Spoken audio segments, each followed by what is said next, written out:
Méditation du 29 octobre. La peur de l'excommunication. Ses parents dirent cela parce qu'ils craignaient les Juifs, car les Juifs s'étaient mis d'accord. Si quelqu'un confessait que Jésus était le Christ, il serait exclu de la synagogue. Jean 9, le verset 22. Les Juifs croyaient que la maladie et la souffrance étaient dues à une vie de péché et que chaque péché entraînait un châtiment spécifique. Ils reliaient même la culpabilité d'un homme à la nature de sa souffrance. Aussi a-t-on demandé à propos de l'homme né aveugle: qui a péché, lui ou ses parents? Jean 9, le verset 2. Celui sur qui s'était abattue une grande souffrance ou une calamité avait la douleur supplémentaire d'être regardé comme un grand pécheur. Jésus n'a pas expliqué les raisons de la souffrance de cet homme, tout comme il n'explique pas pourquoi tant de bonnes personnes souffrent. Si Dieu répondait immédiatement à chaque prière, beaucoup le suivraient par intérêt égoïste. Quand la tragédie ou la maladie frappe notre vie, ne nous demandons pas pourquoi nous souffrons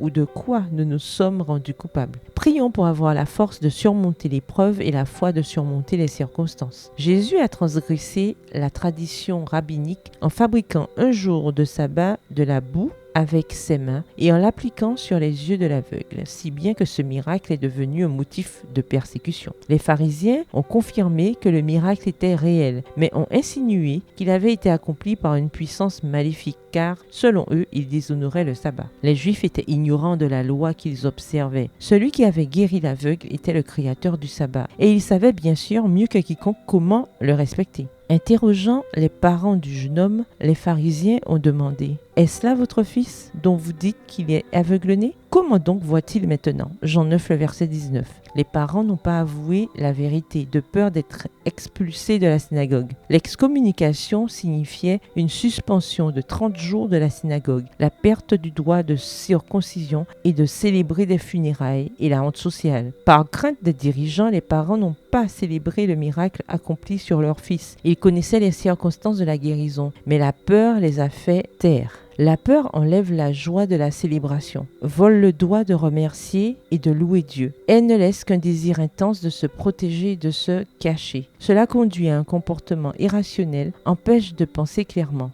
Qu'était une expulsion temporaire comparée à un fils heureux et en bonne santé? Le fardeau qu'ils avaient porté pendant tant d'années leur avait été enlevé. Personne ne pouvait leur reprocher d'être punis par Dieu. Ils étaient libérés du poids de la culpabilité qu'ils portaient. Libérez-vous de vos peurs et célébrez les miracles de votre vie. Bonne journée et que l'Éternel vous bénisse.